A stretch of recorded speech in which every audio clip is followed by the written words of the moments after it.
Testing. All right. All right. Hello, everyone, and welcome to our Q&A with Mr. Oz Rodriguez. Thank you. Thank you. You're welcome. My name is Rafael Soto. I work here at the Los Angeles Film School, and I will be moderating this event. We're going to ask that if you do have questions, just wait until we get to the Q&A portion. Raise your hand. We'll get a mic to you. And to everyone watching at home, hello. Welcome. All right, so let's talk a little bit about Mr. Oz. I'm going to give him his, what do they call it, your flowers right now. Oz Manny Rodriguez is an Emmy Award-winning alumni of the LA Film School who has left an incredible mark on film and television. From rocking the stages of Saturday Night Live to capturing hilarious narratives in hit shows like Last Man Standing, Kevin Can Go F Himself, Keenan, his directorial genius knows no bounds. Hailing from the DR, Oz consistently brings his unique comedic perspective, culture, and passion into all his projects. Whether it's Vampires versus the Bronx or the opening act, Oz's creative visions have not only entertained, but also resonated deeply with audiences worldwide. Ladies and gentlemen, once again, put your hands together for our LA Film Alumni Spotlight Academy inductee, visionary behind the camera, Oz Rodriguez. Thank you. That was very nice. This is very bizarre. I went to the school, then I used to work here, so it's very exciting and also kind of weird to be. There's a lot of deja vu walking around here, so it's very exciting to be here. Where did you work at? The equipment room. When I first started the equipment room, it was here in the second floor in this building, not next door. Right. And at one point, I even was an editing teacher in 201 and 202. So yeah, I spent some time here. That is fantastic. So you know what? Before we get, because we can't really talk about the movie in depth because we don't want to give spoilers. The movie's coming out when? Tonight, right? Midnight? Yeah, 9 p.m. West Coast. 9 p.m. West Coast. So we're not going to give away spoilers for people that haven't seen it. So we're going to dance around stuff.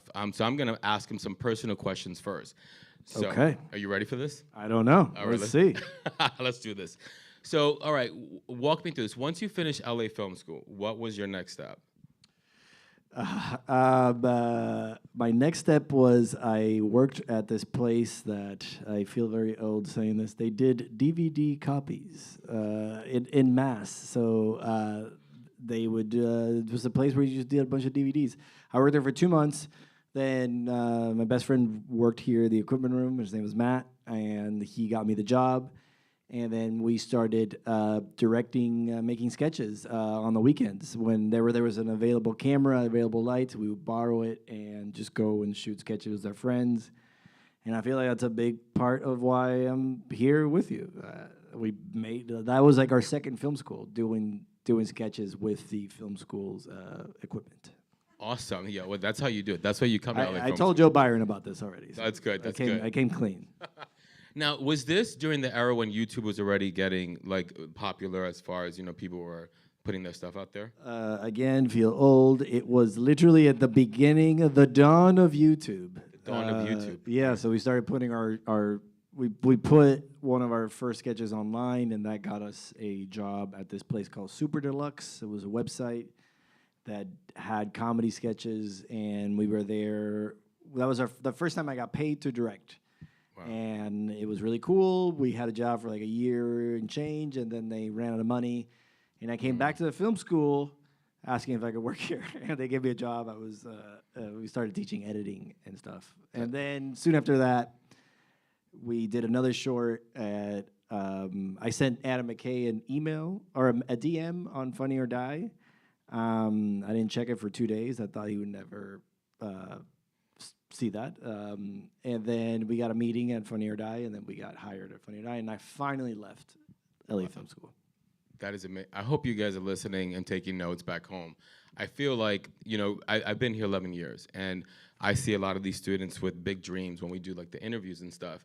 And I feel like one of the things that I see where there could be just to get them to the next step is that drive to do something and to make it happen and not wait for someone to open the door for you. You kind of have to open it yourself. So slide into those DMs. Pretty much that's what Oz is saying right now. Yeah, I mean, definitely. I mean, definitely sent a bunch of messages. He was one of the few people that responded. But you gotta do what you gotta do, and then like your shirt says, always be creating. Always be creating. That's right.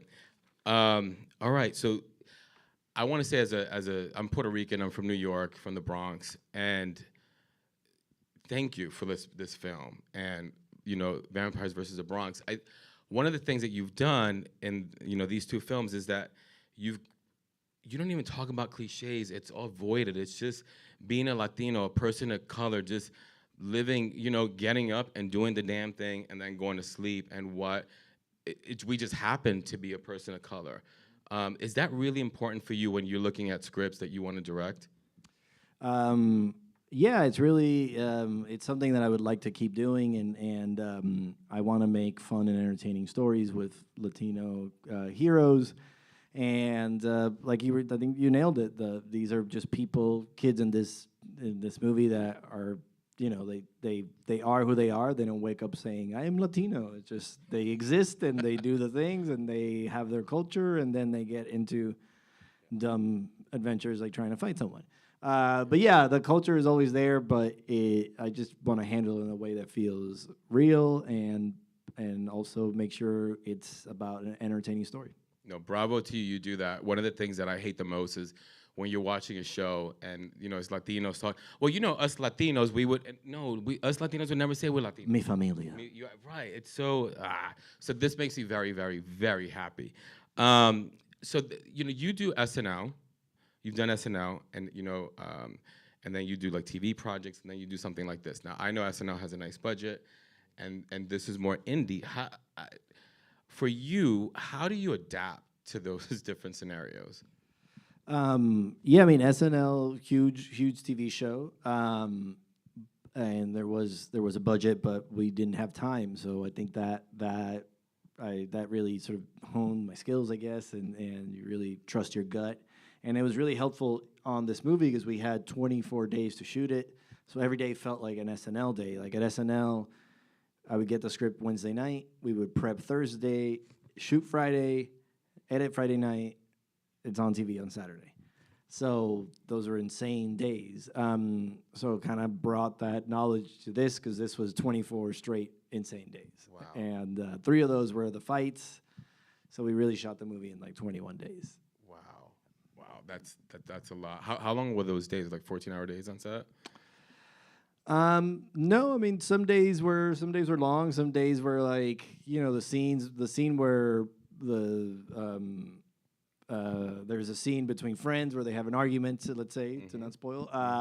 That actually was a really quick day because I think those guys were really just prepared for that scene, and that's the scene they auditioned with. So I think they just like were in it.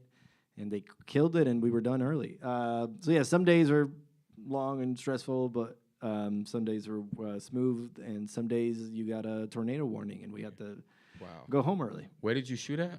Syracuse. On Syracuse. Okay, cool. Yeah. I noticed that you were a producer on this also, so congratulations on that. Thank you. Is this your first time producing feature? I guess so, yeah. It is, right? Yeah. I thought so. So how was it different than in your previous movies? Did you have more say? Walk me through that. Yeah, I was really involved from the beginning. I wanted to make sure that the action, for example, the action scenes were done correctly. I had never done action scenes before. I come from a comedy background, so I did all this research and heard all these interviews with like the director of John Wick and stuff like that. And they do their action scenes in a different way, and they prep for it. And I wanted to make sure that we did our stuff right. So yeah, it just meant more involvement in like who you hire and how the movie is done. So yeah, it was really exciting to be able to do that, and still struggle, but like the action is one perfect example. Like usually comedies don't hire a second unit director, and we hired a second unit director who was someone that made shorts and put them online, made action shorts, and I I saw these shorts on YouTube, and I bought him some hamburgers, and I said, if I get to do this movie, I would love for you to be the second unit director. And it happened, and then he went on to do a Star Wars show, so he's doing fine. That's fantastic. Yeah. Well, that's what happens in this industry. How did you get this film? I after Vampires versus the Bronx, my agent sent me the script, and I almost said yes just based on the name because it's Miguel, and that's like a Latino name, obviously. So yeah, I was really fortunate that the team sent this script, and I loved it right away. And I had met Shea Serrano, one of the writers, before, and so yeah, I still had to sort of win the job. I had to meet Hulu and the producers and sort of tell them what I wanted to do and the vision and all that. But yeah, they sent me that script, and I was really excited based just on the name. And then when I read it, I really connected to it. I've never been in a fight, and I love action movies, so it felt like a no-brainer. Okay. All right. Nice. Very nice. This is an important question. So, as an alumni of the LA Film School, how would you say your education has contributed to your success, or like what did you learn here that you still use, while you're doing this? I mean, I think this place is integral to my success for sure, because I'm from the Dominican Republic, so I came from the Caribbean to LA. I remember I came here like on my second day. I found a place on the bulletin board, so like that was the first place I stayed at. I still have friends to this day that I've made here, and and learned a ton at the film school. And one of the things I loved the most about the school, which I was asking if they still have this mantra, and I'm glad they do, is sort of like being handed a camera on like your first day, your first week.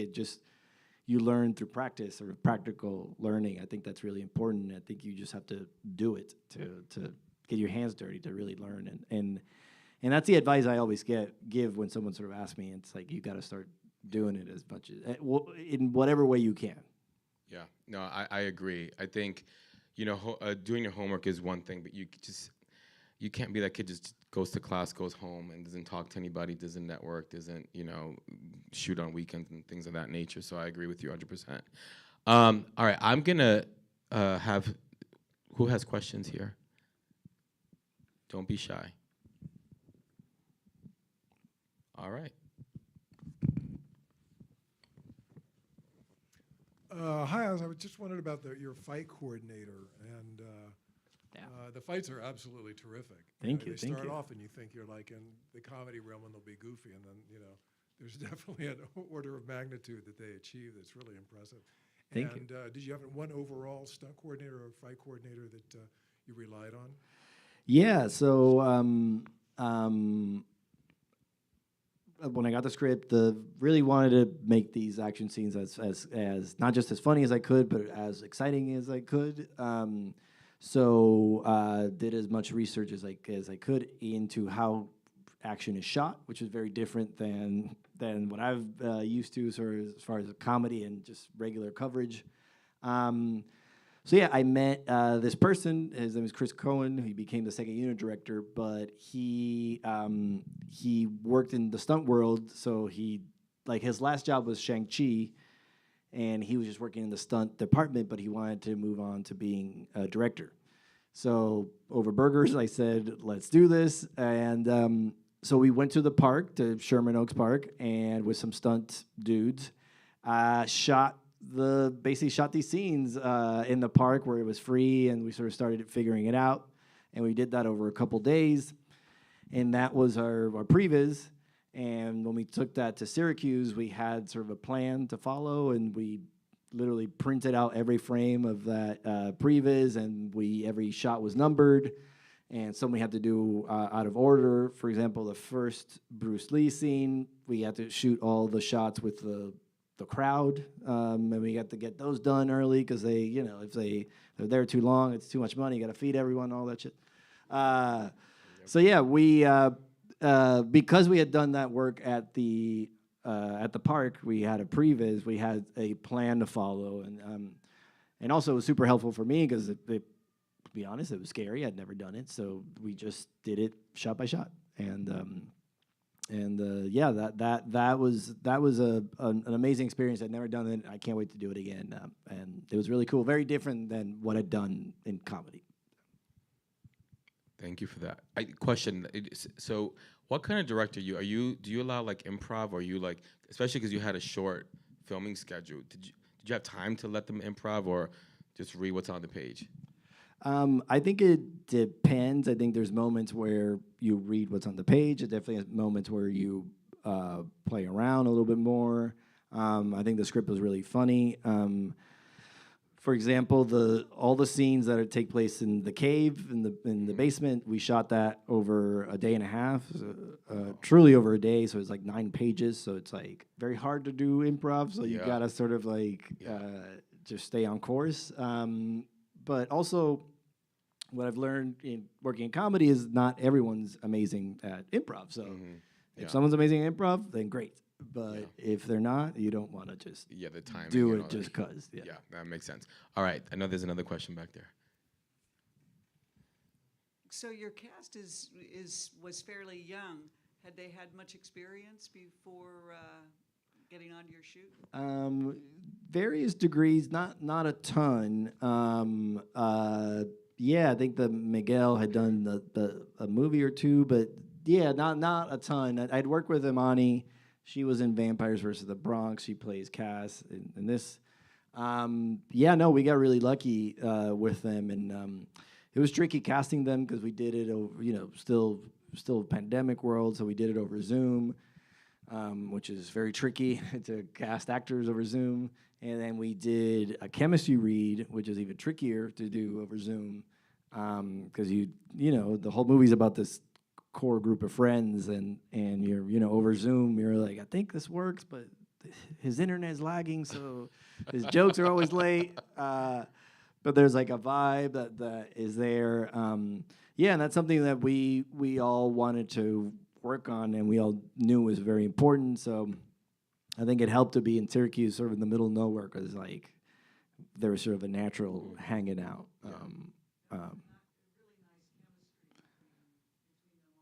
Thank you. Yeah, I agree.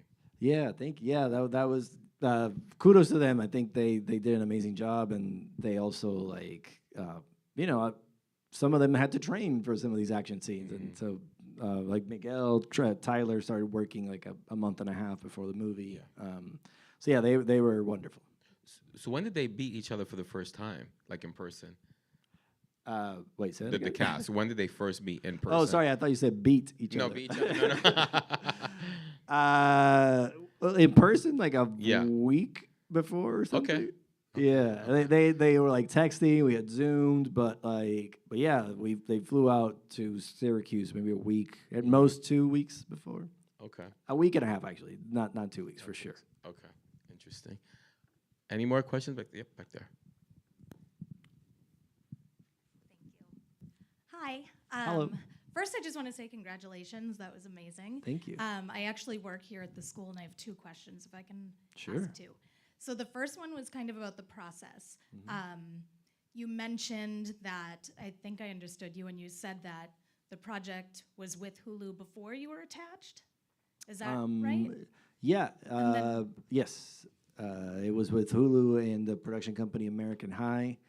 They had purchase option the script, or so the Okay. screenplay existed before, and then I came on.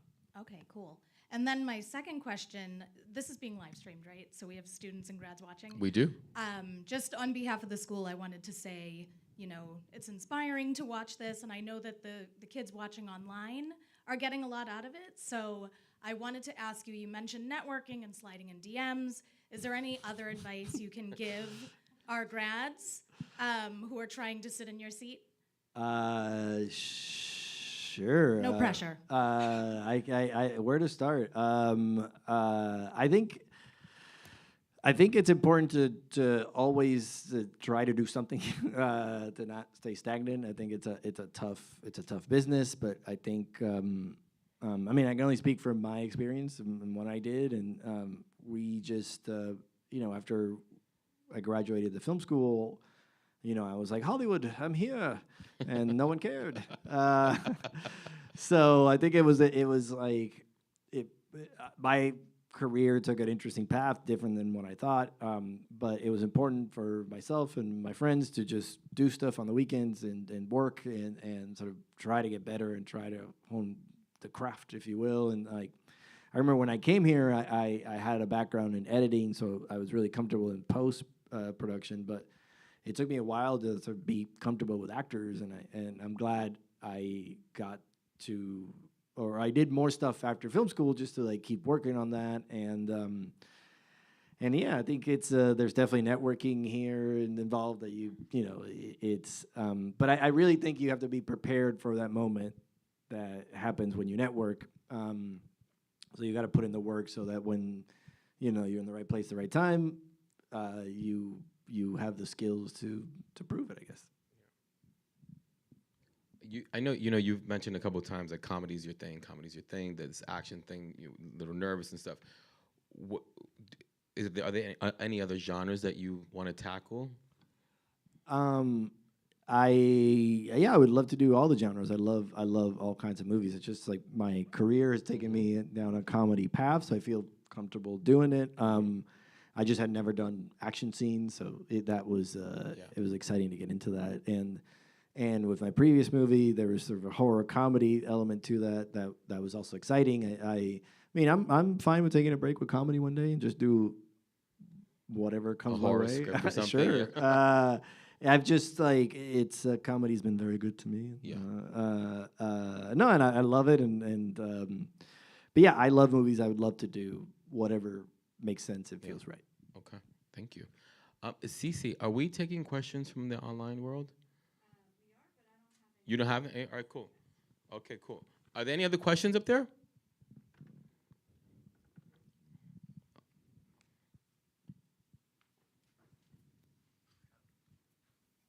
Thank you. Hi. Hello. Oh, that was loud. I'm Deontay, and I just want to say thank you. And I also watched The Vampires of Brooklyn too, so that was fire. Thank you so much for that one as well. My question would be, would you, or in the near future, have any advice on someone that wants to, we're like current students now, I guess, would you be opposed to eventually like working with people from here, since you came from here as well? Like, would you somehow, like, I don't know, like, work with people that come in, or like how? Sure. I'm not sure what that means, but Yeah. down to talk. I mean, I like obviously no one's working anymore right now at Right. this moment, but one thing that I also didn't. I just moved back. I was living in New York, working at SNL, and one thing I love to do in New York was invite students to come shadow on set. And so as soon as we're back and shooting here, I would definitely open up the set visits, because I think it's just to see how they do it over in these big TV shows. I think it just helps to see all the people moving but yeah, let's talk after this thing. Thank you. And that's how you do it. Yeah, you always start at no. You just have to ask, right? What's the worst that he can say? Awesome. Well, for me, those are all my questions. Do you want to leave a message for the students? Leave a message. Yeah. Cameras Stay in school, guys. No, keep making stuff as much as you can, because you'll get better.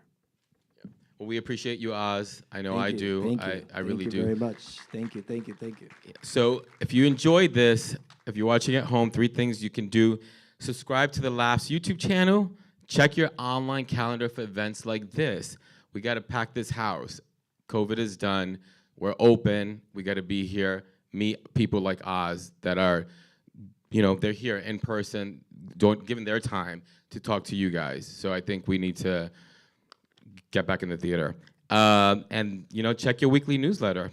Once again, Oz, I appreciate you, and thank you so much. Thank you so much. Thank you for having me. Thank you. Make sure you...